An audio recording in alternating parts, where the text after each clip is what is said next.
Oke, terima kasih. Selamat pagi semuanya yang di kelas dan yang di Zoom.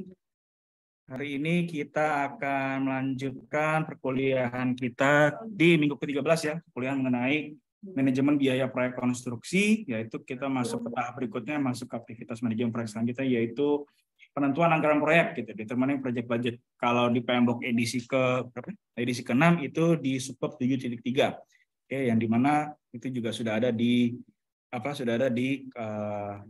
classroom ya, soft copy-nya, silakan nanti kalian lihat. Oke, kita langsung saja tanpa buang waktu lagi. Oke, tujuan dari kuliah hari ini adalah yang pertama, seperti biasa kalau misalnya kita bicara PMBOK ya, manajemen proyek dengan menggunakan PMBOK itu apalagi edisi 6 itu udah pasti akan bicara ITTOs, input, tools and techniques and output dari semua prosesnya juga. Nah, jadi untuk kuliah hari ini tujuan pertama adalah kalian juga harus paham ITTOs dari proses penentuan anggaran proyek itu. Sehingga nanti kalau sudah paham input, tools, dan tekniknya, gitu nanti kalian bisa menyusun acuan biaya proyek dalam bentuk kurva S. Nah ini yang akan menjadi produk akhir dari tugas kuliah kalian juga di sini ya, kurva S. Nah selain itu kalian juga bisa mampu merencanakan pendanaan proyek, di mana nanti untuk kemampuan perencanaan pendanaan proyek atau financing proyek ini akan berguna sekali ya, akan digali lebih dalam lagi di kelas Project Financing and Accounting gitu ya. Itu kelas baru sebenarnya dari tahun lalu ya, nanti kalian akan mengambilnya tahun depan kalau nggak salah. Ya, tahun depan akan mengambilnya. Yang di Zoom ini ya, untuk program ekstensi juga sudah mengambil ya, sedang mengambil di kelas ini. Nah, nanti kalian mungkin akan lebih nyambung dengan apa yang akan saya sampaikan ya, dan mudah-mudahan lebih nyambung gitu. Nah, oke, kita review sedikit gitu ya dari pertemuan minggu lalu. Yang namanya manajemen biaya proyek itu sebenarnya tujuan untuk menjaga pelaksanaan proyek sesuai anggaran ya, di mana di planning process group itu ada 3 aktivitas: plan, estimate, dan determine budget. Nah, kita di sini kita sudah sampai ke tahap yang di sini ya, penentuan anggaran, determining budgetnya itu.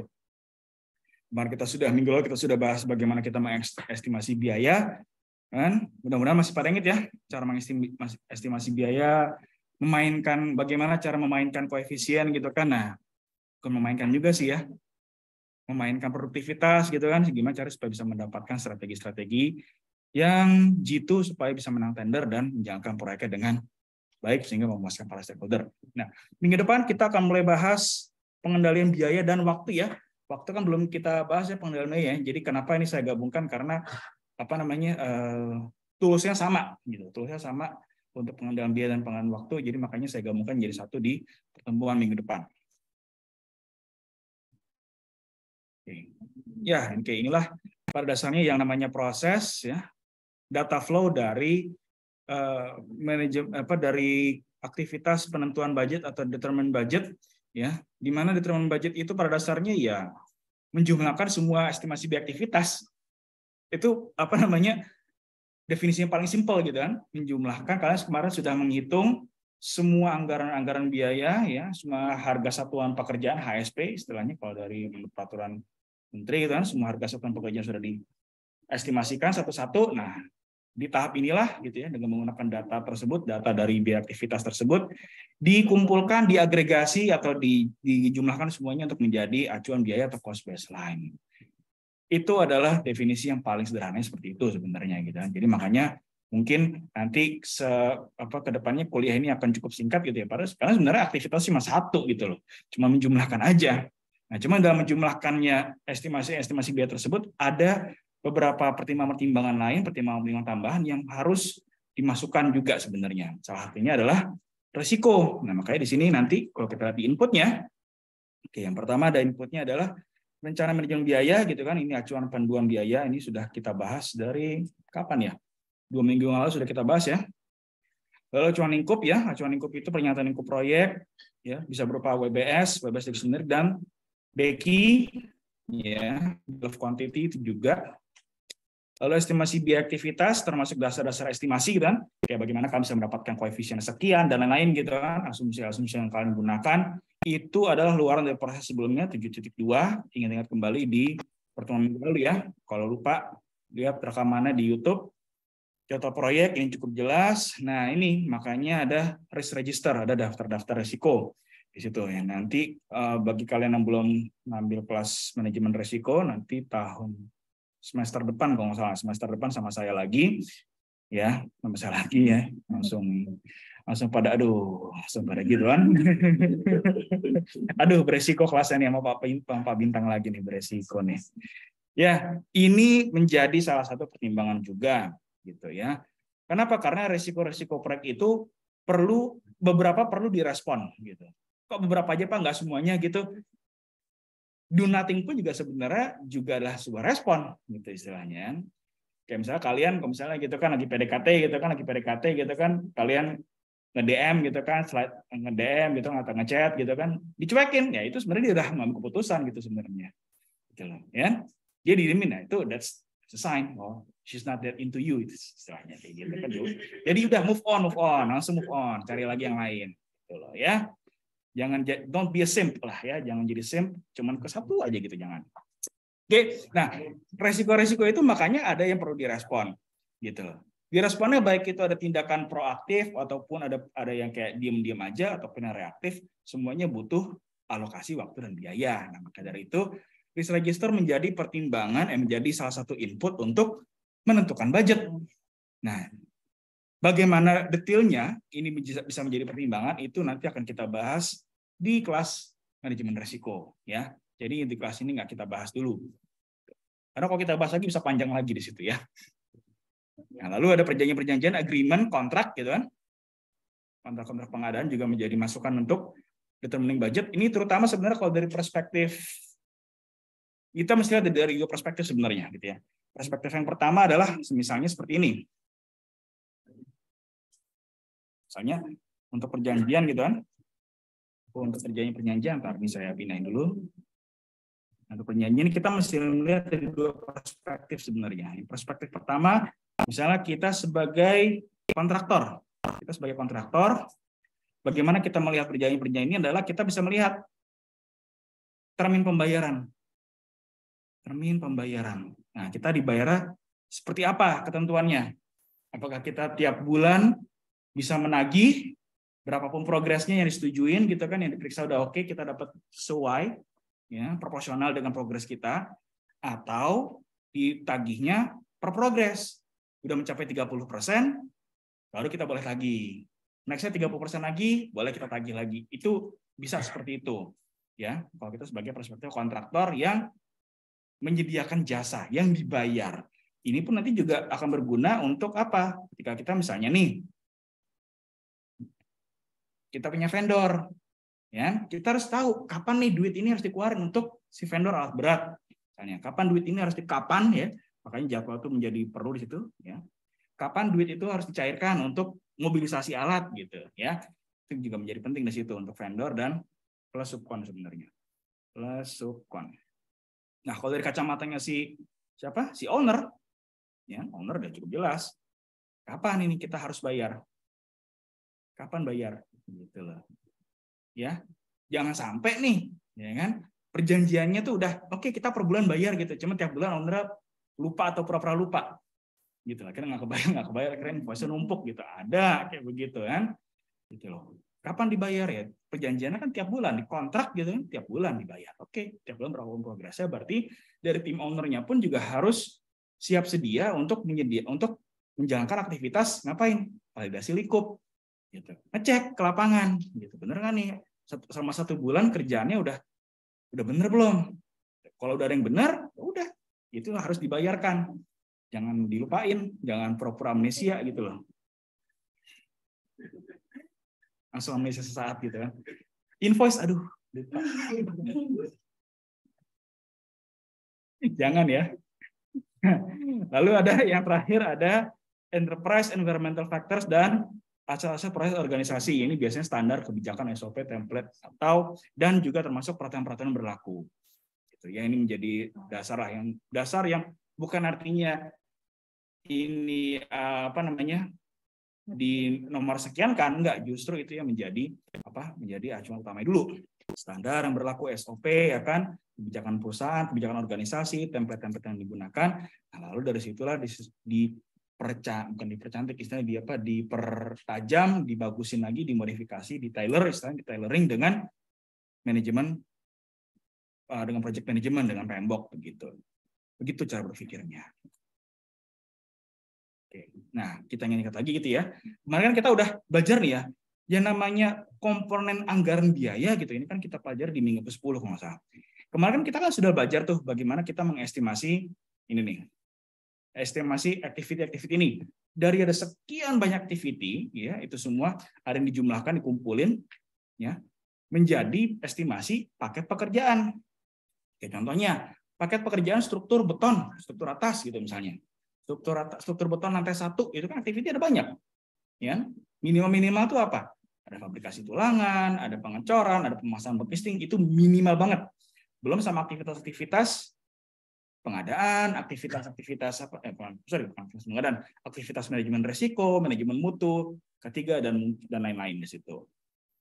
Nah, itu semua dikumpulkan menjadi estimate work package, estimasi biaya paket pekerjaan. Nah, lalu dari paket-paket pekerjaan itu boleh dikumpulkan lagi menjadi satu atau lebih control account, misalnya control account itu kayak semacam ya kayak kelompok besar lagi lah ya sebenarnya gitu. Nah, lalu dari semua estimasi biaya activity dan work package, kalau dikumpulin itulah yang namanya biaya langsung, direct cost. Ingat definisi direct cost, minggu lalu sudah kita bahas. Semua biaya-biaya yang secara langsung mempengaruhi produksi. Ya, kalau di lampiran peraturan menteri kemarin yang kemarin kita bahas, itu ada di komponen A.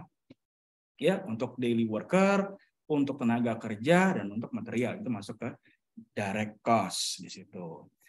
Biaya tidak langsung, nah itu yang masuk kalau di minggu lalu di peraturan menterinya itu yang komponen B. Ya, komponen B, biaya-biaya untuk tim manajemen project gitu kan, project manajemen tim gitu. Gaji-gajinya untuk project manager, untuk QA manager dan lain-lain lah gitu. Ya, itu yang dihitungnya saya nggak ngajarin di kelas ini.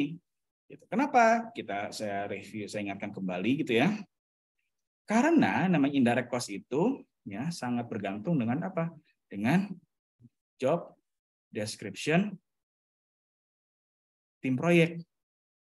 Ya, yang dimana nanti ini akan ditentukan oleh responsibility assignment matrix ya atau matrix RACI, ini kok RADI sih, RACI ya, nanti di sini akan menentukan job value. Nah, ini knowledge yang beda lagi. Ya, ini knowledge yang beda lagi yang nggak saya ajarkan di kelas ini. Gitu. Kalau mau tahu tentang ini, nah itu butuh satu kelas sendiri, satu semester sendiri. Itu udah pemahaman beda lagi soalnya. Ya, cuma dari situ nanti bisa ketemu job value, ya, nantilah ini yang akan masuk indirect cost, akan menjadi overhead, biaya gaji-gaji dan lain-lain di situ.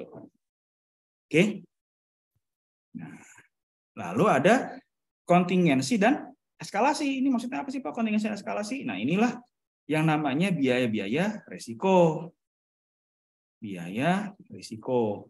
Ya, biaya-biaya risiko. Untuk apa biaya-biaya risiko ini? Ya, ini biasanya untuk risiko-risiko yang teridentifikasi. Jadi kita udah tahu nih, ada risiko-risiko tertentu yang udah ketahuan, dia udah bisa kita lihat dulu gitu kan, teridentifikasi. Ya, udah kelihatan gitu kan. Nah, itu yang akan kita siap-siap gitu, tim proyek ini akan siap-siap untuk menanggulangi, untuk merespon risiko tersebut pakai anggaran biaya kontingensi. Tuh ya.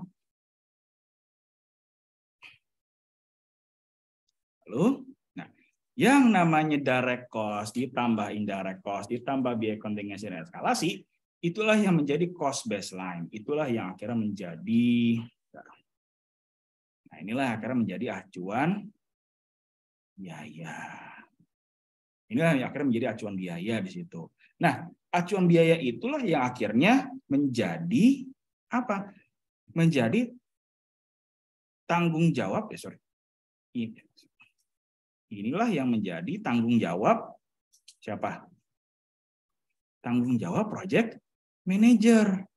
Tanggung jawab project manager. Project manager itu hanya boleh hanya punya otoritas untuk mengutak-atik atau menggunakan modalnya hanya dari cost baseline itu. Ya, cost baseline itu adalah direct cost indirect cost, dan biaya kontingensi, termasuk biaya kontingensi. Nah, jadi biaya kontingensi yang ada yang masuk ke dalam cost baseline itu menjadi otoritasnya si project manager. Jadi kalau ada masalah-masalah di proyek gitu kan yang mungkin belum terjadi, masih resiko gitu kan, nah project manager bisa menggunakan anggaran itu. Oke, bisa menggunakan anggaran itu. Termasuk ya juga untuk gaji-gajinya si pegawai-pegawainya dia, tim di bawah dia juga seperti itu. Nah, nanti kalian sekedar informasi aja ya, pengetahuan tambahan aja.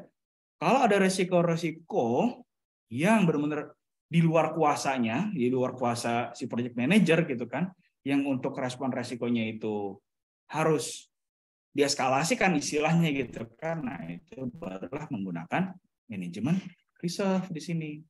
Ya, manajemen reserve itu ini yang di luar dari kuasanya si project manager. Yang hanya boleh menggunakan manajemen reserve itu ya yang misalnya yang bisa mencairkan manajemen reserve kalau terjadi apa-apa hanya board of director, dewan direksi atau project directornya yang di atas si project manager di situ. Ya. Jadi makanya ada istilahnya kalau misalnya untuk biaya kontingensi eskalasi ini untuk biaya risiko itu istilahnya untuk known unknown lah gitu. Untuk istilahnya ada known unknown. Ini istilah aja sebenarnya. Suatu hal yang tidak diketahui tapi kita tahu itu ada. Ya resiko, ancaman itu istilah kayak gitu kan.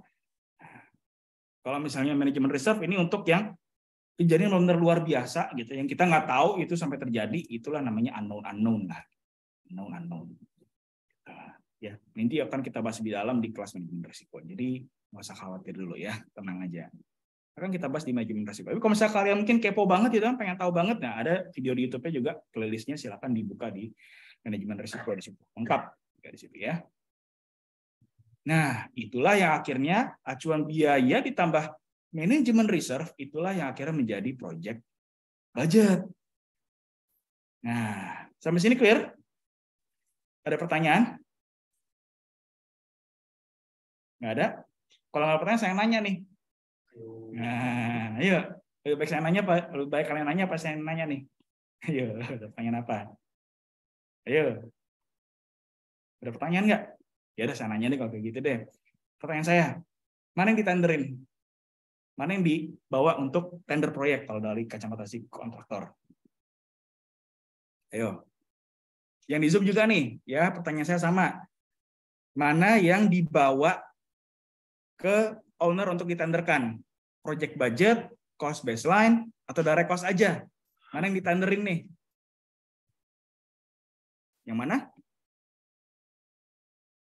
Kalau nggak kedengeran, silakan di chat, jawabnya lewat kolom chat aja. Project budget. Siapa yang jawab dari project budget? Nah, project budget. Ya betul. Hah? Cost baseline. Ada yang jawab project budget, ada yang cost baseline. Ada jawaban lain nggak? Ada jawaban lain nggak?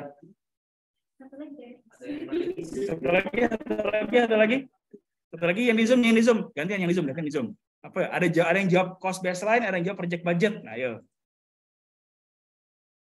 Yang di Zoom ada yang mau jawab nggak? Sekarang logikanya gini ya. Kalian kontraktor nih ditunjuk sama project manager. Project director lah, saya project directornya. Saya nunjuk William misalnya. William nih ada proyek nih, ikut tender sana. Ingat loh, ya kan? Kalau menang tender harus ada yang dikasih dulu ke head office, ke induk organisasinya dulu. Ya. Tujuan untuk apa? Supaya kalau misalnya ada apa-apa, kita punya cadangan uang kas. Gitu. Ya, kalau misalnya tiba-tiba kayak ada pandemi ini gitu kan, ada pandemi, itu mereka harus dihentikan dulu. Nah kerugiannya bisa dipakai manajemen reserve dulu, ke cadangan manajemen. Berarti kalau misalnya kayak begitu logikanya, mungkin nggak sih yang ditenderkan itu cost baseline? Kenapa nggak mungkin? Karena kalau misalnya hanya menggunakan cost baseline, manajemen reserve dapat dari mana dong? Bingung kan? Nah, bingung dari mana nih kita dapetin manajemen reserve-nya nih. Nah, makanya yang ditenderkan itu adalah project budget. Ini loh yang ditenderkan tuh itu project budget ini. Ini yang ditenderkan. Tender nih. Ya, si project manager ikut tender, menang, dapat 100 miliar untuk nilai proyeknya. Gitu. Dapat 100 M misalnya. Dari 100 M itu apa itu tadi tuh? Dari 100% itu si siapa namanya si project director yang mewakili dewan direksinya kontraktor berhak minta sedikit gitu loh. Untuk apa? Bukan untuk dipakai buat senang-senang, enggak gitu kan, tapi untuk cadangan kas si induk organisasi si head office-nya si kontraktor.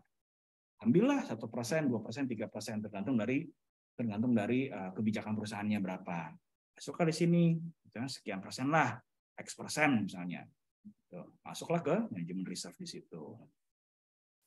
Nah, setelah diambil sedikit, misalnya diambil 3% lah, sisanya 97 miliarnya itu barulah itu dipakai untuk produksi, untuk direct cost, untuk indirect cost, dan untuk biaya kontingensi.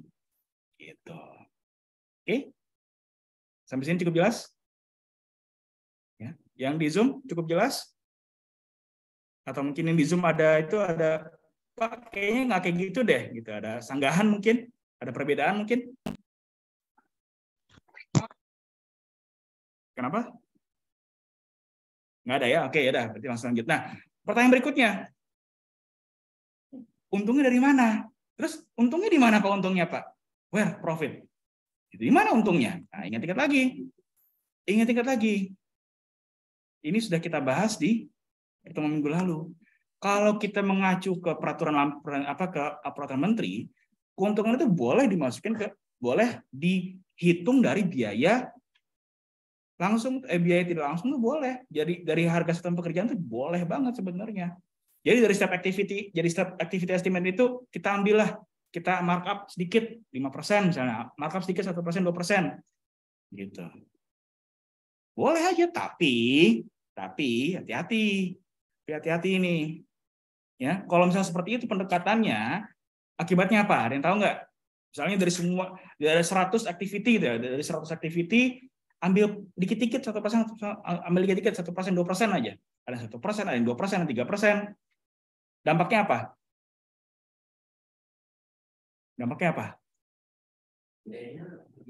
Mahal, bener, jadi lebih mahal. Gitu, jadi lebih mahal jadinya tuh. Karena saya perintil-perintilnya banyak, gitu kan, dikumpul jadi satu, akhirnya jadi menggunung. Ya, ini terakumulasi semua, terakumulasi ke atas jadi mahal di situ. Nah, itu kalau ngambil keuntungannya dari activity estimate, gitu, ya.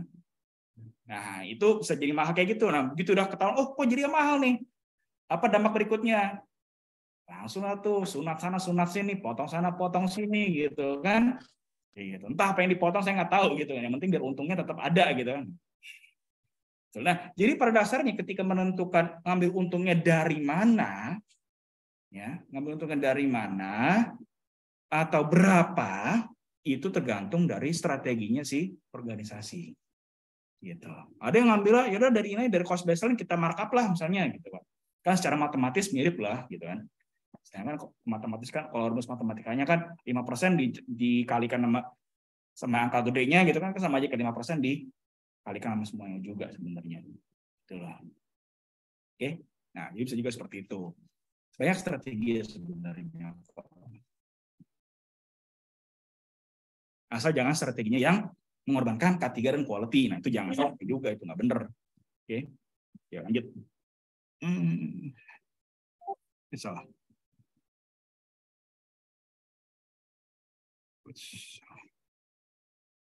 Kok malah jadi ketutup? Bentar, sorry.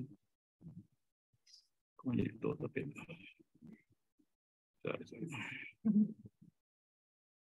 Sorry, tadi ketutup ya. Oke, lanjut. Oh, masih itu? Oke, sebentar.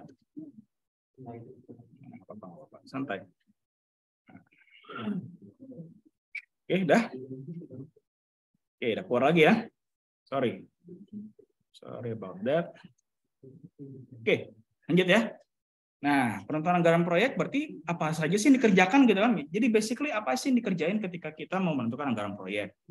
Ya, basically ya ini menjumlahkan semua estimasi biaya aktivitas gitu kan, jumlahkan semua tidak langsung, membuat cost baseline, rencana manajemen, lalu menyusun rencana strategi pendanaan. Nah, inilah yang nanti akan dibahas lebih dalam di financial management di CMBOK-nya. Gitu. Ya, financial management itu ilmu yang specifically munculnya di construction management body of knowledge, bukan di project management tapi di construction management body of knowledge.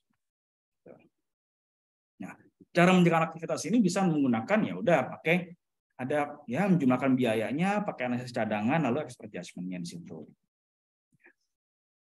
Konsultan bisa jadi konsultan QS atau cost engineer juga boleh di situ ya. Bisa juga.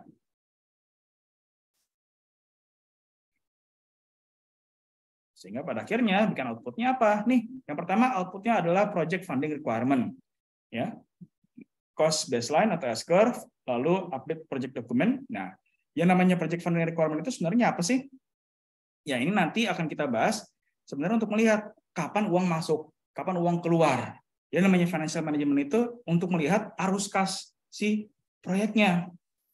Kapan nih arus kasnya itu hijau gitu. Istilahnya hijau apa artinya? Ada uang yang bisa ada untungnya dulu. Lalu kapan ada di saat-saatnya kita tuh nggak ada pemasukan. Gitu. Bang, bisa kayak gitu Pak. Nanti akan kita bahas, ada contoh kasusnya nanti kita lihat di belakang ya.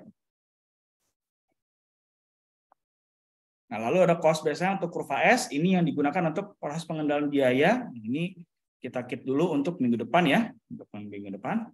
Lalu update project dokumen ya, estimasi biaya dan waktu ya di adjust lagi gitu kan, di adjust lagi kira-kira kalau misalnya nih ketemu cost baseline-nya mahal.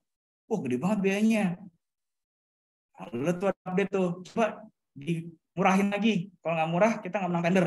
Bisa gitu ya. Ada tuh di adjustment tuh. Nah, bisa jadi nanti dari penentuan strategi K3-nya misalnya menggunakan satu aset yang bisa digunakan untuk untuk safety di semua pekerjaan misalnya, bisa seperti itu. Ya. Kita menggunakan material-material yang nggak hanya sekali pakai, tapi bisa dipakai beberapa kali, boleh seperti itu. Pakai vendor atau subkon yang kompeten, yang bisa produktif gitu kan, itu juga seperti itu. Ya, termasuk juga untuk adjustment untuk planning respon resiko, nah, juga bisa di situ tuh. Nah ya, ini contoh aja, contoh untuk pembuatan kurva S ya. Ini mungkin kan ada yang masih ingat gitu kan, silakan nanti dibuka kembali memori indahnya gitu kan. Nah ingat. Jadi namanya pembuatan kurva S nih ya, pertama kan ada aktivitas atau paket pekerjaan ya, di mana ada anggarannya, lalu ada bobotnya. Kan seperti itu.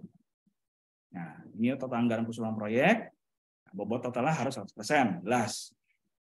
Nah, bobot tiap aktivitas itu saya ingatkan kembali, kita refresh memori lagi, adalah anggaran per aktivitas dibagi anggaran total.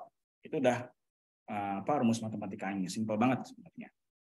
Nah, lalu di-spread lah berdasarkan durasinya, durasi di schedule-nya. Di-spread ya, disebarkan ke belakang gitu ya. Kalau durasinya 3 ya berarti bobotnya dibagi 3 ya.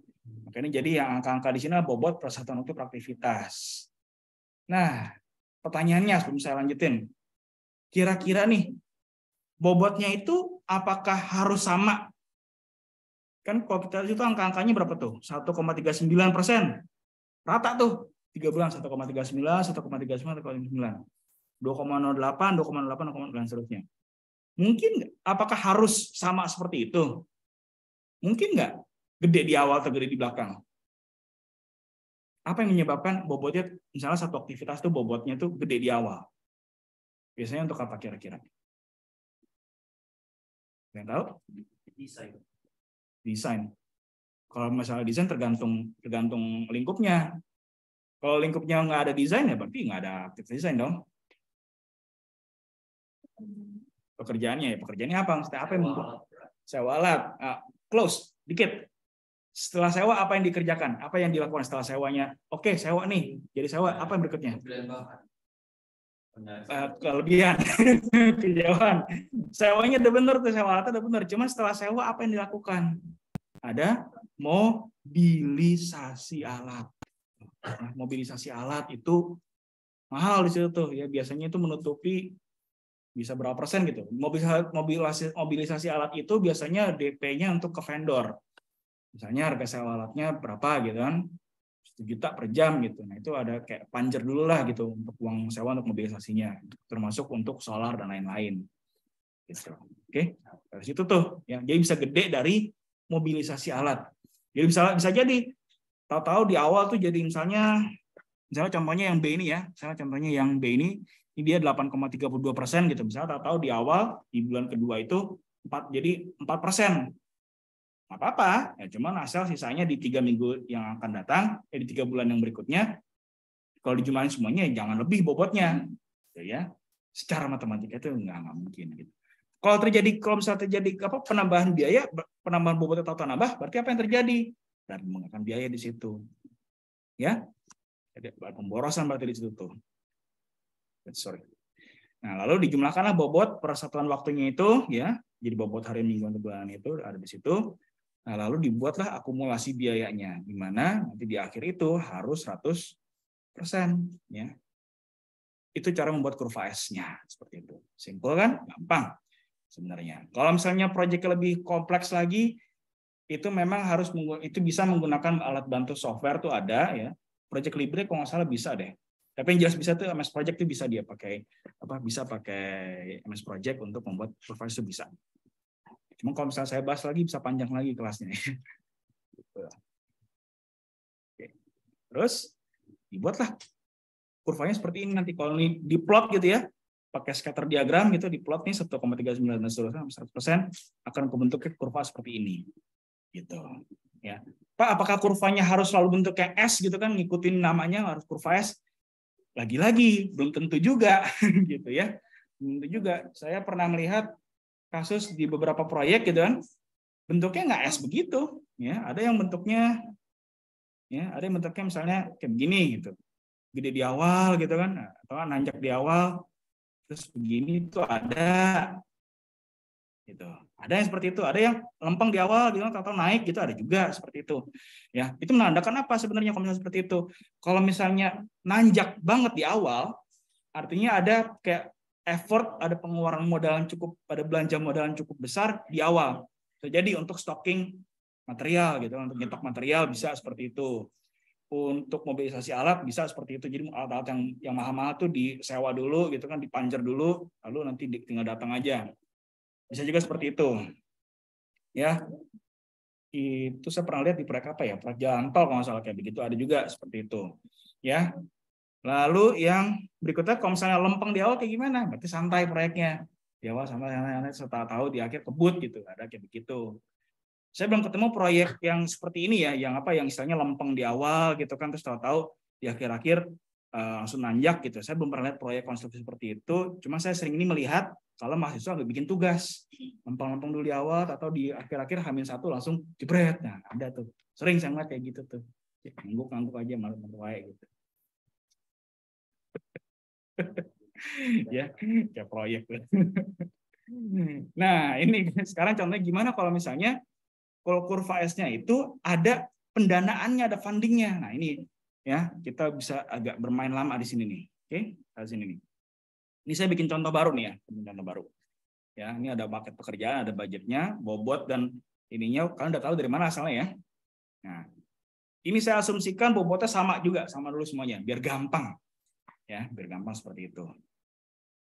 Ya, ini ada, nah, ini saya bikin ada 3 nih, ada project budget, ada cost baseline, ada production cost. Project budget itu ya tender, ya, nilai tendernya, nilai kontraknya. Nah, cost baseline itu adalah dari project budget diambil misalnya ini contoh berapa ya? Kalau salah saya ambil 5% nggak ya?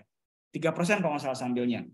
Gitu. Itulah cost baseline inilah yang menjadi tanggung jawab si project manajernya.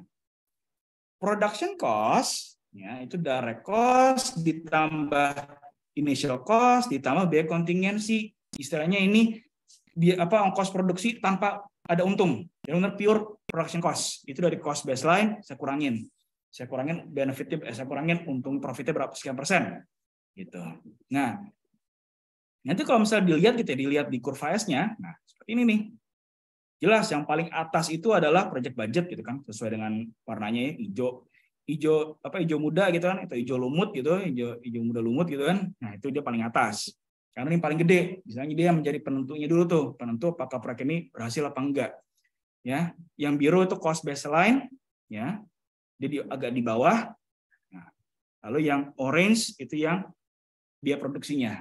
Nah, kalau misalnya kalian lihat di sini nih ada selisih gitu kan. Nah, itu namanya dari yang hijau muda ke yang biru itu ada cadangan manajemen. Selisihnya itu cara manajemen. Dari yang biru ke yang orange itu ada selisihnya lagi untuk apa? Untuk profit, untuk keuntungan. Situ. Ya. Nah, yang ada di bawah kendalinya si project manager adalah cost baseline itu. Nah, pertanyaannya adalah bagaimana si project manager itu membiayai proyeknya? Muncullah di sini nih ada satu baris lagi di bawah ini, ada funding requirement. Nah, funding requirement itu lagi-lagi dari kita tahu dari mana Pak ini funding requirement-nya ini nih. Lihat kontraknya seperti apa. DP berapa persen dibolehinnya? Nah, itu DP itu juga sering jadi nego tuh. Setelah menang tender, ada nego lagi biasanya kontraktornya itu sama ownernya. Ini gue berapa untuk apa DP-nya? Ada yang 10%, ada yang 20%. 30% jarang ya. Itu gede banget 30% itu. Biasanya yang saya sering lihat itu 20%.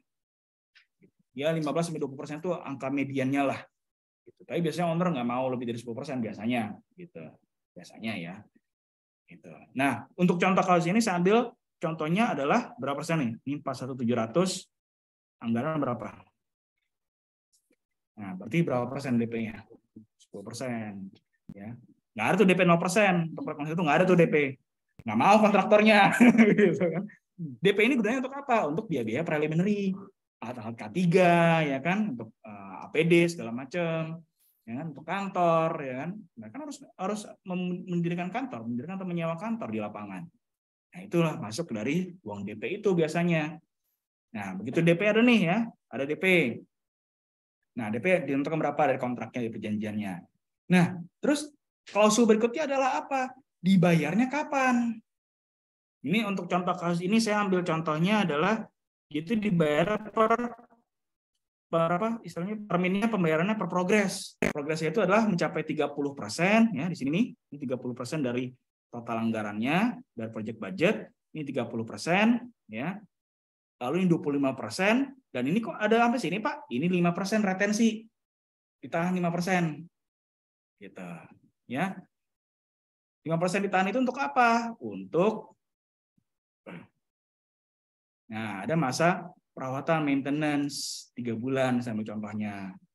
Gitu. Masa maintenance atau defect atau contoh bahasa berikutnya adalah defect liability period ya. Itu kalau bahasa di kontrak FIDIC ya.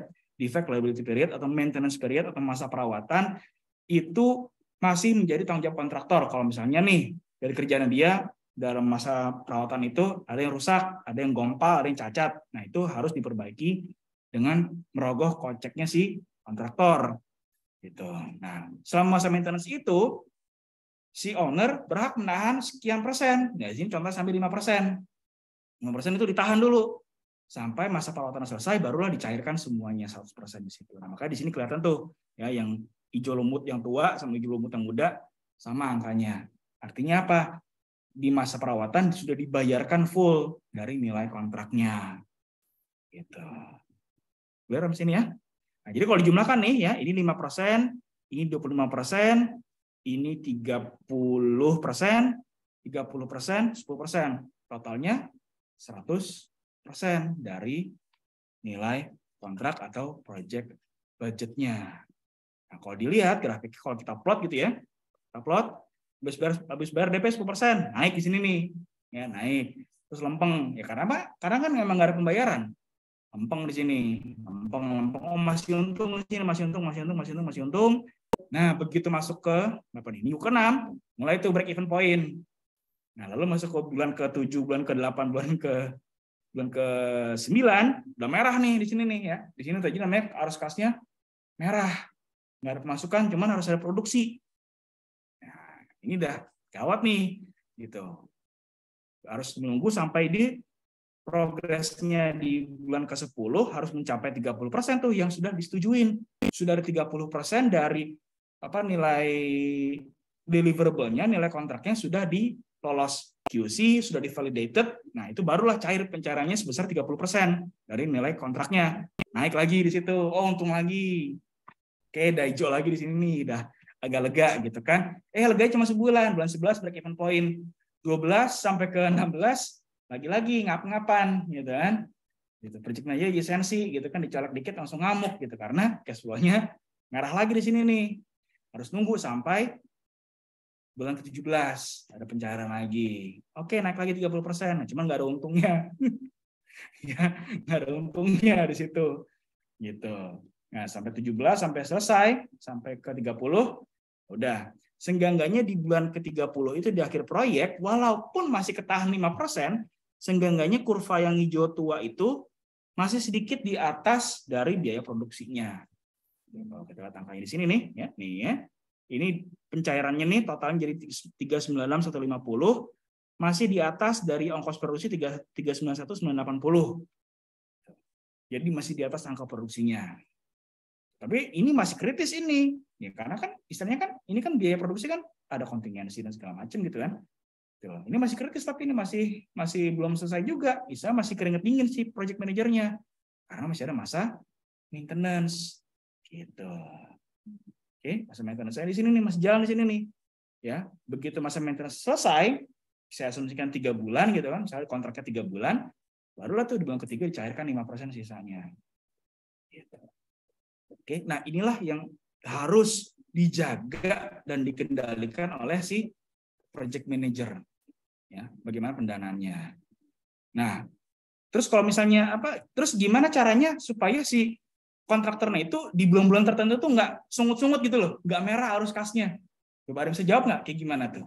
Ada punya ide nggak kira-kira tuh? Supaya yang di bawah gini nih, yang merah-merah gini nih istilahnya nih ya, yang di bawah ini nih, yang kayak di bulan berapa tuh? Bulan ke-7, 8, 9, terus bulan ke-12, 12 sampai 16, terus di bulan 18 sampai selesai. Itu kan di bawah semua tuh.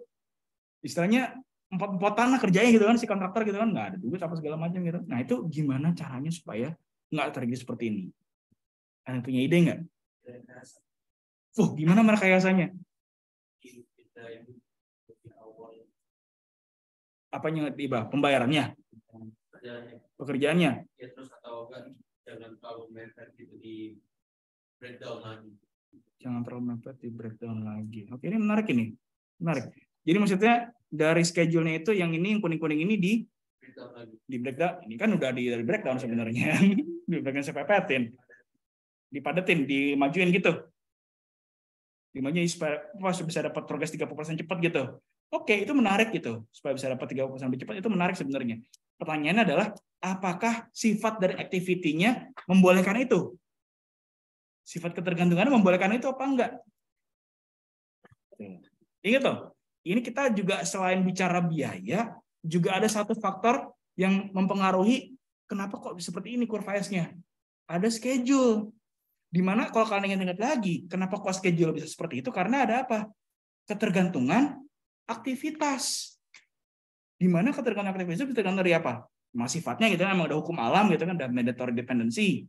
Atau ada apa berikutnya? Ada mandatory, ya kan? Ada discretionary, ada external dependency, ada internal dependency. Gitu. Bisa jadi nggak bisa dipepetin semua di awal karena satu sumber daya belum ada. Gitu. Oke lah misalnya kayak kita mau mengadakan asetnya di awal Pak. Gitu supaya kita bisa ada progresnya gitu. Asetnya mau apa yang diadain dulu misalnya, saya tanya dulu. Kalau misalnya aset tenaga kerja Pak, kita mau ngadain tenaga kerja profesional dulu yang harganya mahal supaya kita bisa melaporkan ini kita udah siap loh tenaga kerjanya loh. Yang terjadi malah apa? Si aset tenaga kerjanya itu yang mahal itu malah nganggur. Misalnya kita kita udah bayar untuk mobilisasi dia gitu kan, tapi dia malah nganggur nggak produksi. Nah, itu malah merugikan si kontraktornya. Gitu. Jadi mesti hati-hati juga karena salah satu masukan untuk membuat schedule gitu ya, membuat perencanaan biaya dan schedule ini adalah tadi kalender sumber dayanya. Kalender sumber daya itu sebenarnya intinya untuk apa? Untuk mencegah adanya aset atau sumber daya atau tim atau anggota tim yang nganggur, udah dibayar terus nganggur dia nggak produksi. Nah itu malah menyebabkan kerugian. Jadi mesti hati-hati juga di situ. Oke? Ya, jadi mesti hati-hati juga di situ tuh. Caranya kayak gimana? Lalu ada ide lain mungkin? Ada ide lain?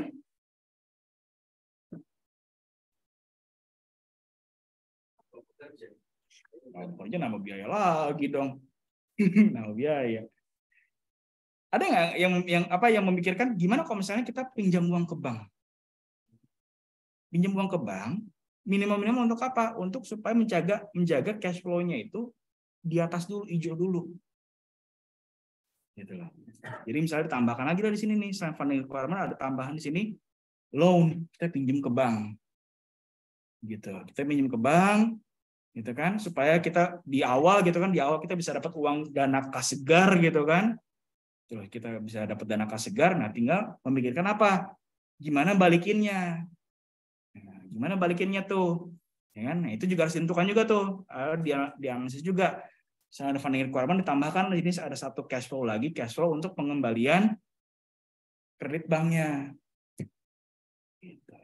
Ya, jadi garisnya makin banyak. Nah, tuh kan. Garisnya makin banyak tuh. Nah, nanti bisa ketahuan tuh gimana pendanaannya seperti apa. Di sini sengaja nggak saya tampilin di situ ya. Karena ini ya tadi lagi-lagi akan dibahas lebih mendalam di kelas project financing, gitu, financial construction financial management di kelas itu. Ya, itu juga ada bicara aspek accounting dan kontrak segala macam dari situ tuh. Ya. Cuman pada dasarnya kontraktor gitu ya, kontraktor atau vendor itu bisa bisa berstrategi pinjam uang dulu ke bank. Biasanya banknya akan meminta kontrak gitu kan, SPK gitu kan, buat jadi jaminan biasanya kayak begitu. Jadi SPK disekolahin sering banget kayak gitu. Untuk apa ya? Untuk melihat ini kontraktor ini memang sudah menang tender. Jadi mereka sebenarnya sanggup membayar pinjamannya, cicilan pinjaman bisa dibayar. Gitu. Masuklah tuh, ada uang kas segar gitu kan. Nah, cuman harus dibalikin. Dan ingat, ketika meminjam uang, gitu kan, ketika meminjam uang, ada apa lagi biaya yang harus dipertimbangkan? Bunga pinjaman. Bunga pinjaman menjadi biaya tambahan tuh di situ tuh. Ya, harus dipertimbangkan juga biaya tambahan di situ. Ya itu strategi, itu namanya strategi si kontraktor. Terserah dia mau gimana gitu istilahnya kan. Ada mungkin bisa jadi nggak perlu pinjaman Pak. Kantor pusat punya uang kas banyak gitu kan, punya pohon duit istilah kayak gitu kan ya. Bisa juga kayak gitu kan. Boleh juga. Jadi kontraktor nggak perlu minjam uang ke bank gitu kan, dia pakai uang kasnya dulu si head office gitu kan. Cuman apakah diperbolehkan apa nggak prosedurnya seperti itu? Baik lagi ke pertanyaan itu. Ingat kan tadi kan ada tuh aset proses organisasi dan IF-nya itu tuh. Kalau siapa induk organisasinya, head office kontraktor itu lagi sehat gitu ya, keuangannya kayak punya duit gitu istilahnya gitu kan. Kalau lagi punya duit, kalau lagi nggak punya duit, bergantung ke siapa lagi? Gitu. Ya, bergantung ke siapa lagi si kontraktornya itu? Ya udah, dia pinjam ke bank. Gitu. Pinjam ke bank lah, pinjol lah, ya. Atau ya asal jangan ketuyul aja gitu kan istilahnya gitu loh. Ya kan?